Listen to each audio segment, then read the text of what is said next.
Do I look wonky? In what way? I don't know. Do I feel like I'm offset somehow, or is that just No, you're right. You're okay. You're good. So LinkedIn is killing me at the moment. I had a really good run at the start of the year where I did 2 weeks of posts. Now, maybe like 2.5 weeks. I think I did 13 or 14 posts. And some of them were getting, the most impressions was 30,000. I had 60 comments. And I really thought I was getting somewhere. And then that's like an Elton John gig, Doug.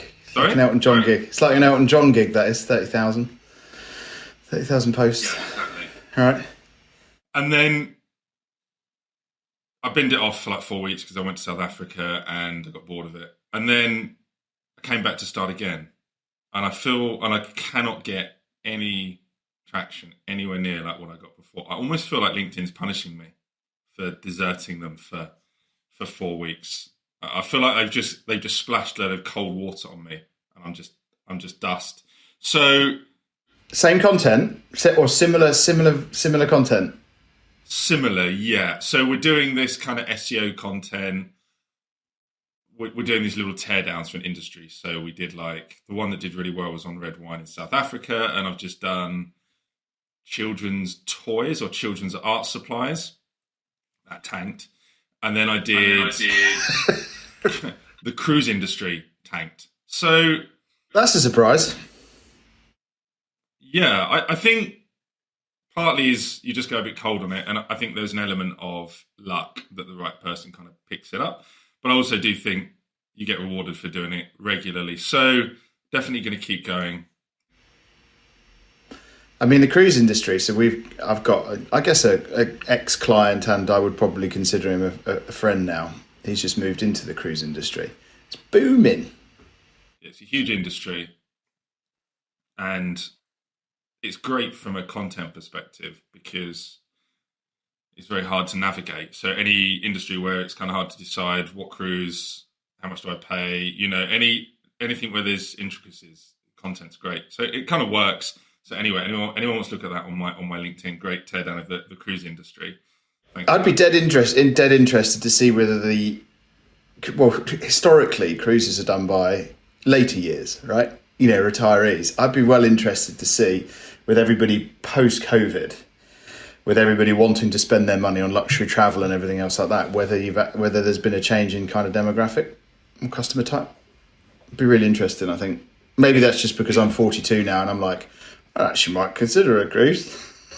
Yeah. Maybe that's what it is. It says everything about the demographic. But you definitely can get couples and you can get party cruises. And so I found this website called Cruise Mummy, which is a classic, brilliant affiliate marketing play, which is just a lady in the UK. She goes on cruises, but does it in a kind of cost-effective way. And she's written all of this content on it.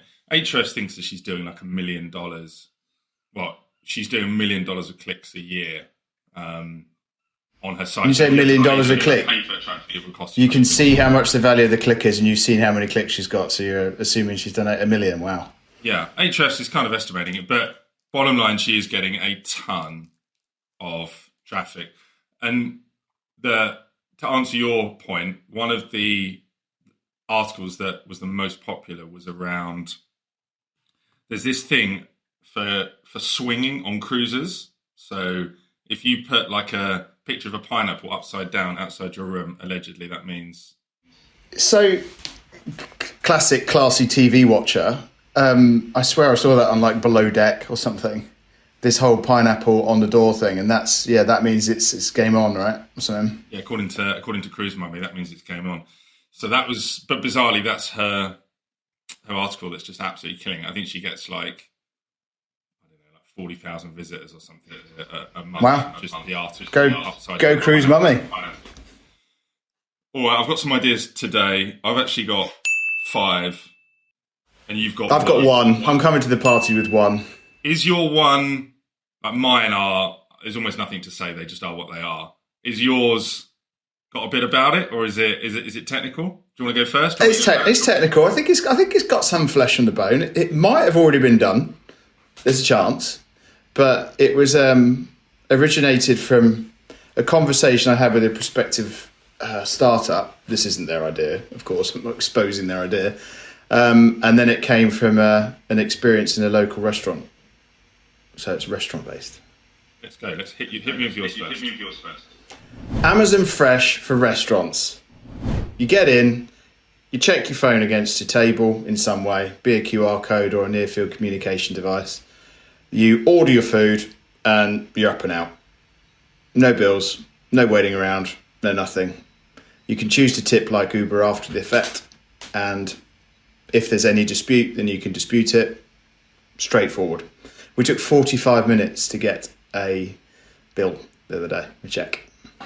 So this definitely exists, right? So in airports like Wagamama's at Heathrow, you can certainly pay for your bill on your phone. So that's paying for it up front is not going to be an experience that is, well, that's typically an experience you find in a Wagamama's or a Wetherspoon or something like that.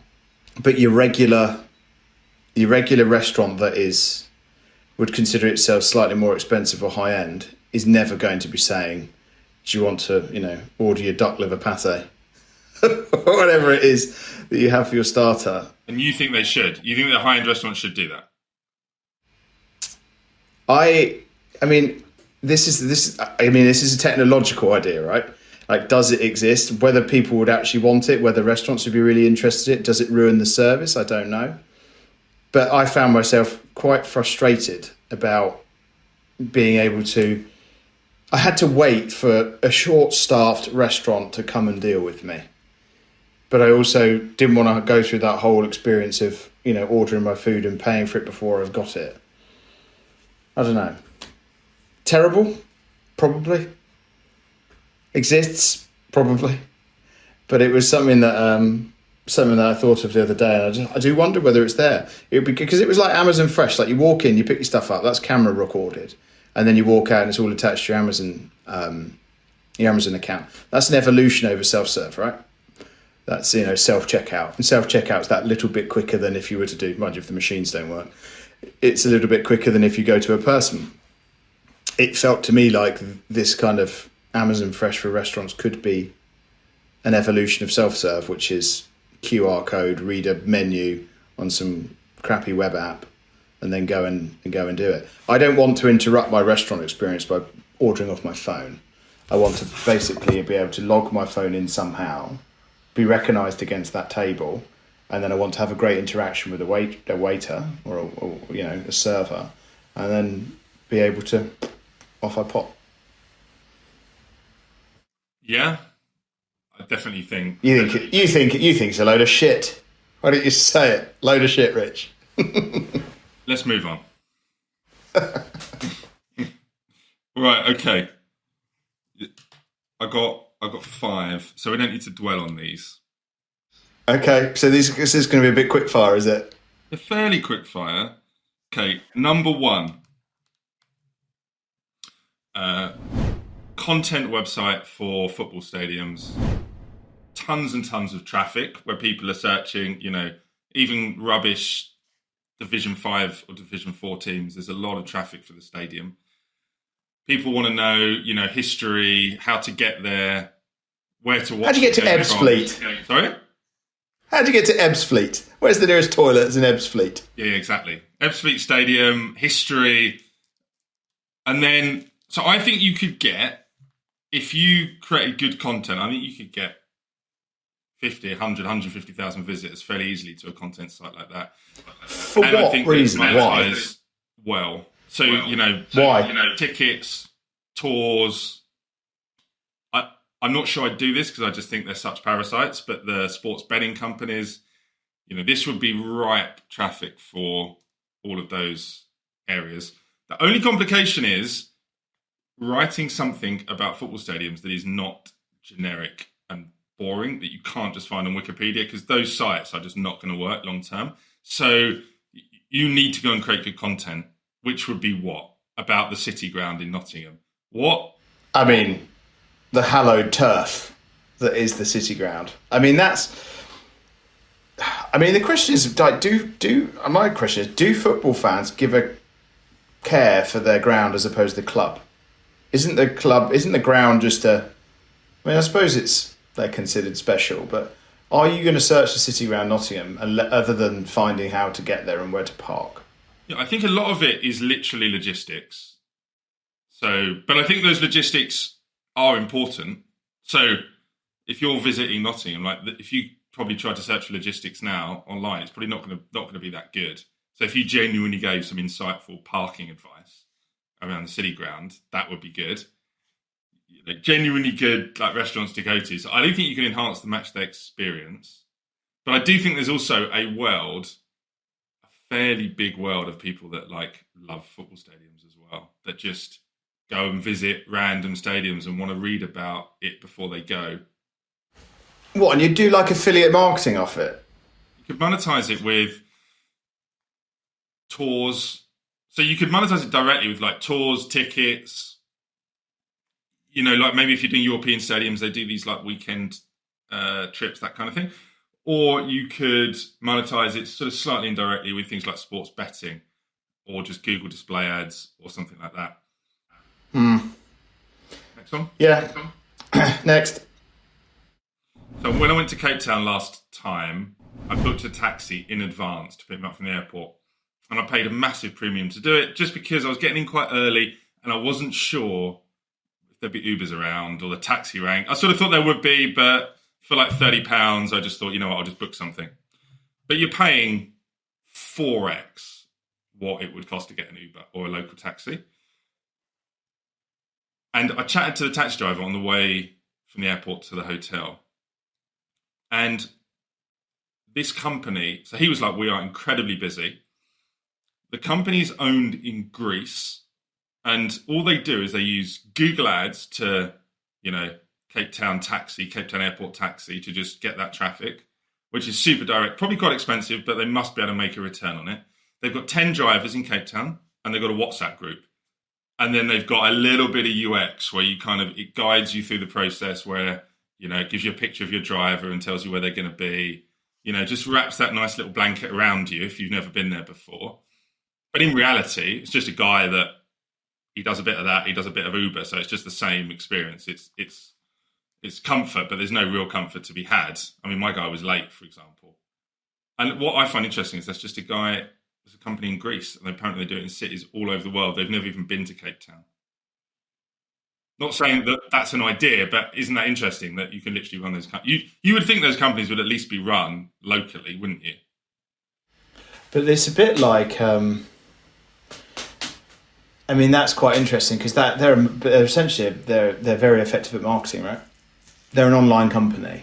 They're an online company that has their service facilitated by local partners. Yeah, that's all they do. Exactly, it's a paid ad business. Yeah, it is. It's completely paid ads business, and people would say, "Oh, you're in the taxi business." It's not. That won't be their only shtick either. You know, it'll be taxis there for one. I bet you it could be wine tours. I bet you it could be anything that goes on with inside those cities, and then just get a local provider to do it. If you secure that sale, how you service that sale, as long as you've done your numbers right, you know, you're taking it, you're essentially, your job is to go and get eyeballs, your job is to convert, and their job is to go and deliver. I mean, it's an online business, that. Next one. Accounting for small businesses. So I was doing this teardown of this company based in the north of England, Guerrilla Marketing. And what they have done unbelievably well is they've just sucked a load of traffic off search engines for a whole range of small businesses like IT contractors, musicians, architects, all of those kind of 1, 2, 3-man bands up to small businesses. And then they just do a package, it's £99 a month. And they just do your accounts. What I love about those businesses is they are, once you get a company set up and you're in a cycle, they're pretty easy to manage their accounts and do the, you know, end of year limited company tax return, you know, monitor your zero, that kind of thing. You've got to have a good system to do that, because I know with my accountant, I'm always asking him annoying questions and asking him little nuances around payroll and tax. So you've got to know what you're doing. But I email him maybe every 3 weeks, and it probably takes him about 2 minutes to reply. So there's a little bit of customer service around it. But what I love about the business is once you've got a client, like moving accountants has got to be one of the most painful moves you would make. And I've been with these guys for, I think, 10 years across 3 or 4 different businesses, and I just would never move. But no, and I'm sure I could get it cheaper, but the pain of pulling everything across I wouldn't do. So if you can just suck all of that traffic off the search engines, sell them on it and deliver it, it's almost as good a value as a SaaS business, I would say. I would say you're even stickier than a lot of tech, a lot of software, way stickier. Like, can you think of a stickier business than accounting? I mean, the only thing about accounting is there are not as many businesses as there are people. So it's a B2B SaaS, isn't it, as opposed to a B2C SaaS. But yeah, I mean, listen, we did the same. We joined a company called Blackman Terry when they were just getting going. He was just kind of getting his accountancy firm going. It was him and one other.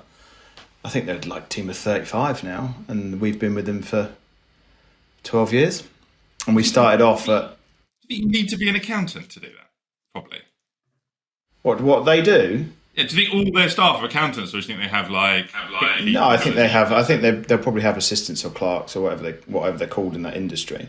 But we've been in for that long, and I mean, they're great value, and they're a good accountant.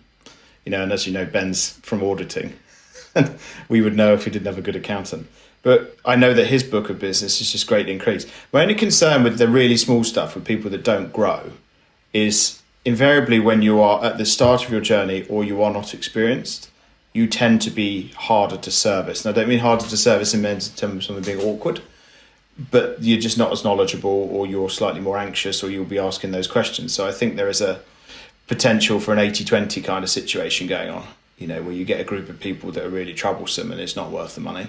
But I think as you grow as a company, your fees go up and everything else like that. So I think if you lock them in, I mean, great. Do you know what I would do if I had to set up an accounting firm? So that's a really good point. Do you really want to service a load of freelancers? Probably no. I feel like I would just be hyper specific into one niche and find a niche where the accounting can be a little bit tricksy, and there's lots of you could set them up their management accounts, you could do their kind of tax breaks, you could help them with their cash flow and their invoicing, and really just set up a whole wrapper process around it.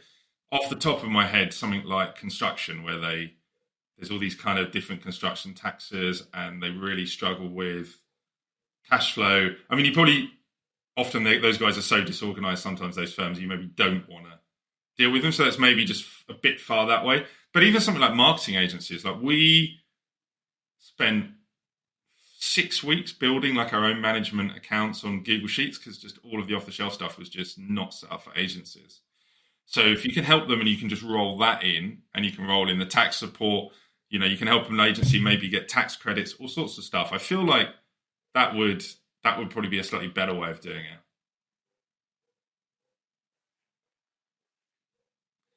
Number 4. Do you want 2 more? Yeah, let's do it. Right. I actually think it's harder responding than it is coming up with the ideas. Because once you've got the idea, I just vomit the idea at you, and then you've got to come up with something. I actually much prefer giving the idea, much easier. Agency. So, okay, I really love this idea of hyper specialist agencies. And over the time that I've been doing this content SEO agency, we've just become more and more and more specialized. And I still think we're probably nowhere near as specialized as we should be. If I was starting an agency from scratch, I would just make it hyper specialized. So I've just always got ideas for sort of hyper specialized agencies. The one that I really like, actually, I don't even know if I like it. It's just a random idea. Tell me what you think. An agency that does internal newsletters, so for staff. So maybe it's a newsletter, maybe it's a podcast, maybe it's some weekly update, whatever it is, but it's internal. Because I think internal HR comms. Yeah, you would call it that probably, yeah. Because the HR department will be shit at that because they're not creative. The marketing guys are like trying to get external stuff. So I feel like there's a gap. I mean, you don't ever hear of it. You never hear of where serve your internal HR communication. I mean, how would you do it though? Let's take a look at us. So we're 100 people, 110 people. As you know, because you work with us, we've got a very, very small marketing department. Internal comms is done by me. What size of company do you need something other than the internal voice? And I mean, you're looking at like a business that's got SharePoint, that you're delivering all of that exceptionally dry, business content to. I don't know. Because I know I deal in the communications in the company, I just think it would be such a difficult job to get the positioning and messaging right and sign off, that it might be too slow. Yeah. What you would do is you'd have to have a suite of very specific products, maybe. So maybe it'd be an internal podcast. You help people produce an internal podcast. So where you interview your team, you interview the CEO about where the business is going, and it's all about creating a podcast that's internal for comms. Okay, well, produce that. Before you do that, let's see how this goes. Let's see if this falls flat with 3 views a week. before we pivot and like, you know what? Internal communications podcast. Let's do it. Yeah, I think we're 10 steps away from doing that. I mean, I would never do that agency myself, but I do think there's something there. There's also decent Google search traffic for I mean, listen, I think it's I think in all seriousness, internal communications is all about understanding the positioning. It's understanding the culture. It's understanding the mission, the vision, what you're trying to put across. And I think that can be challenging for an outside party who's not immersed in it. So that immersion is super important to be able to get that positioning correct. That is why I would struggle, even in a company of our size, to work with yourself to do that. Because by the time I've relayed it to you and you've understood it and you've absorbed it, I've then got to okay it. Whereas if I just do it myself, because I've got enough of my week where I can do that internal comms, okay? But, there are also some people that don't like to speak to a company. There are also some people that don't enjoy doing communications, and maybe there is a niche there. But I think in my world, in our company, I would want to handle it myself. I would imagine if you sat for a weekend coming up with agency ideas, that probably wouldn't fall in the top 100. Final one. Can we please take a segue and please discuss how tired I look? And shit I look. Oh, good Lord, you look fresh as a daisy. You've been out with your King Charles Spaniel running over the hills. I've done about 1,300 steps on him today. In fact, here is the people that take him away for the day. They've just emerged. In fact, I've got one final idea. Let's go. It's not really an idea as such. It's more just I've noticed something. So we had to rent a car this week because we forgot to do the MOT on our car. So we had to rent a car for a week. And it was, firstly to say, it was eye-wateringly expensive. We used Enterprise Rent-A-Car, which is a massive brand here in the UK. And I don't know how to deal with this, but essentially most of these companies, they use paid advertising to attract people. Obviously, you can get a return on that. But the SEO is just wide open so I live near Southend. So if you go, hire car Southend, you can get on page 1. And a lot of the companies on page 1 are like the Enterprise Rent-A-Car and other vendors. Also some just small local companies that just rent out cars. But there's also this company called Vroom Vroom Vroom. Don't know if you've heard of them. I'd not heard of them. It's vroomvroomvroom.co.uk, and they're essentially lead gen for car hire. So you can kind of go on there and you can do your car rental through there. I think it's a little bit like, the flight aggregator sites. I don't really know why anyone would use that versus just going straight to the end company. Presumably it's more expensive. It's knowledge, Doug. Nobody knows. The average person rents a car infrequently. Therefore, the only way you'd possibly know about Hertz or Sixt or Enterprise is from a TV or a radio advert, or seeing it maybe online if you're coming anywhere near it. I think the reason people do that is the same reason people use flight search engines. One, you want to get the price, and two, you don't know actually who to look at. Yeah, and it's like all the insurance companies, the same vibe, isn't it? Just these aggregators can just kind of float around, just arbitraging off a bit of value. So I mean, would that be worth doing? I feel like there's doing a car search engine. I don't know. Do you know what I really like? I'm going to stop you in your tracks around car rentals, because I've done a lot of traveling and therefore I've done a lot of car hiring. The best car hiring experience I've had is with Turo, and Turo is this podcast is sponsored by Turo. What's this? No, but it is actually Turo, and that is where in the US it works because of insurance, and whereas in the UK it doesn't really work. You hire someone's personal car, and the choice of vehicles means you don't have to buy brand new, which means the price is lower. You can get slightly something that's a bit more different, a bit more alternative to your regular Golf or something like that. The insurances are all covered. You're dealing directly with someone like you would do from an Uber perspective and from a Airbnb perspective. And it is so simplistic. And you get like huge discounts. We rented... What's it called, Rich? Sorry, Yeah. What's the URL? Turo, so Turo. So we rented a 2017, 2018 Grand Cherokee when we were in Austin. And we rented it for 6 weeks, and it was $1,000. The same vehicle, but Enterprise, would have been 4.5.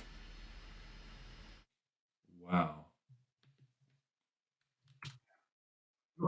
I'd not even heard of this. Yeah, this is it's ace. It's probably because I've been in America so much. When we were in LA, I was like, oh, sun's shining. Got myself a little Fiat 124 Spider. And like, you can do it by what time? What are the cuts you can do it by? What time periods? It's set by the person. So we had the Fiat for 6 days. If you do it longer than a week, you get a week's discount. I think 90 days is the highest, and that's the restriction on the insurance. Can you do it by like a day or half a day? Or Yeah. Like that? Yeah, I mean, like there was I think it was leading up to my birthday, but there was something I wanted to hire in Austin, and it was like a Porsche 911 Turbo S or something, and it was like $300 a day, $350-400 a day. Not something you'd necessarily, unless you're doing incredibly well, book the whole time or not suitable. But you want to go and take out a Turbo S for the day? Good luck finding that elsewhere. Brilliant. But it's not. I love this. I would much rather have done that, because the horrific experience with Enterprise Rent-A-Car. Like, no offense to them or any rent-a-car company. I don't want to ruin these guys. Is you rock up to their soulless little showroom in some dank back end part of the city, or airport. You're immediately. I'm thinking, where is the rub here? Where are they going to burn my eyes out? And they burn them extras out on cost for an extra driver. They burn them out on some extra damage excess. And I just feel like that this is a horrible generalization, but I do feel like the people that work in those industries, just because of the dynamic of it, are incentivized to just carve your eyes out your head. So the whole experience just got my back up of being there. I would love, it's kind of like Airbnb, isn't it? Like, I love some Airbnbs where you go and, it's the person's like little cottage in the back of their garden. I just think that's got a nice feel to it. This would be cool. Did you find that when you went to the guy or the who owned the car, you just chat to them? Yeah, it was superb. We had a Jeep Grand Cherokee, then we had a VW Jetta, like a 2015 or something, and then we had the Fiat when we were in Los Angeles, and every single experience was ace, like really good. And do you know what's really interesting about it? And I don't know whether this is just me and whether I'm a scumbag or not. I was super respectful for keeping the car clean during my time I had it. Yeah. Whereas when it was, when I've hired like, a Mazda from Hertz, I'm in like, yeah, Coke bottle in the back. See you later. Sandwich on there, I'll clean it up later. Do you think it is people's just actual car that they're renting out they don't need that week? Or do you think people buy cars to make as an asset to make money through this? So the Fiat guy managed a fleet. He had 12 cars in LA. Yeah. Do you think it's more that, or do you think it's more just people like... No, I think it's absolutely personal cars. Because I've chatted to so many people when talking to them. I was going to get this BMW V8, and I was like, that's probably a bit daft. It does about 12 to the gallon. But I was chatting to him about his car, absolutely his car. And I think most of the time it has been. The problem with it is, in the UK, we can't do it because we don't insure in the same way. We insure the other way around. So we can't do it. We can't do what? They insure the vehicle, we insure the driver. But Turo can work here. Only with specialised insurance policies. It's nowhere near as popular as it should be. I mean, you think about zip van or zip car. Turo should iron them out. Turo does exist in the UK. Yeah, I think there's an issue around insurance and insurance costs. Got to be a way around that, surely. Great business idea, though, right? Yeah, because if you're insured, if you've got the right insurance, you've got, first-person insurance, whatever it's called, you can drive any car, right? What happens if you don't have a car? And that's why you want to rent? Okay, but for your average conventionally insured driver, like say me, I could just go and drive my mate's car and I'd be insured, right?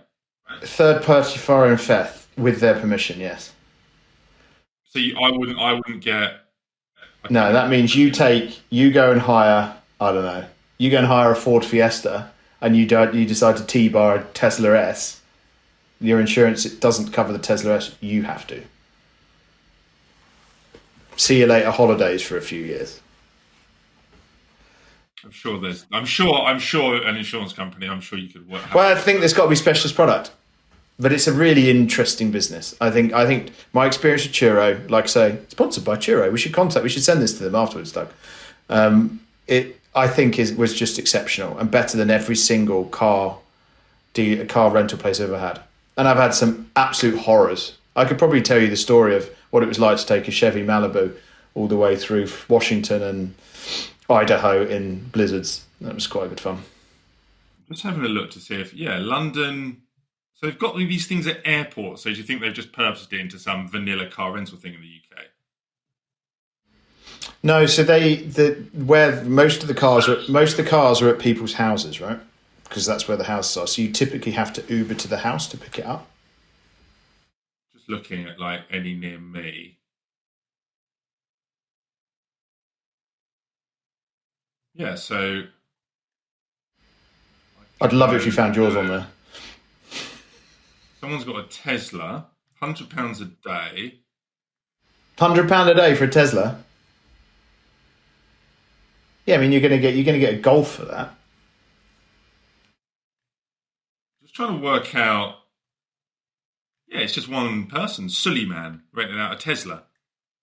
So it's kind of however it cuts. It's essentially car rental. You can set up your own little car rental business. Like Airbnb, you can set up your own little hotel business. And you know what? These guys, they are not in the UK. I hate to bring it back to this, but they're not ranking for any of the key. If I'd seen that, if I typed in Hire Car Southend and there'd been a page that had been, oh, cool, rent off a person instead, I would definitely have clicked on that. So, assuming that they care about this market, they could absolutely hoover it. What a great business. So I'll give you a classic. We got a Toyota Prius this is superb. Toyota Prius in Victoria in British Columbia. And I got it because it was the cheapest, most available car at the time. I was like, I'm just going to get this Prius. Rocked up. It was from the Doubletree Hilton.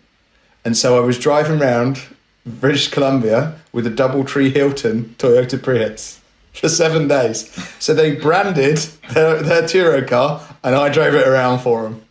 You should have been paid to do that. Well, and the funny thing is, you know how much it was? It was 32 Canadian dollars a day. It was £22. Is that in real money? £22 a day. Fully insured. And I got to be hilarious driving around in a Doubletree Prius. And I got city central parking with it because I parked at the Hilton. All wrapped into it. Superb. Anyway. My question Turo, to you great business. Is what other businesses could possibly work in this space where you rent out your stuff or something you own? So, Airbnb is your home, your Turo is your car. Is there anything else? And I don't think we have this discussion now, but is there anything else? Yeah, let's. We should bring that to number 2. Let's bring that next time. Nice, Rich. Super. In a couple of days.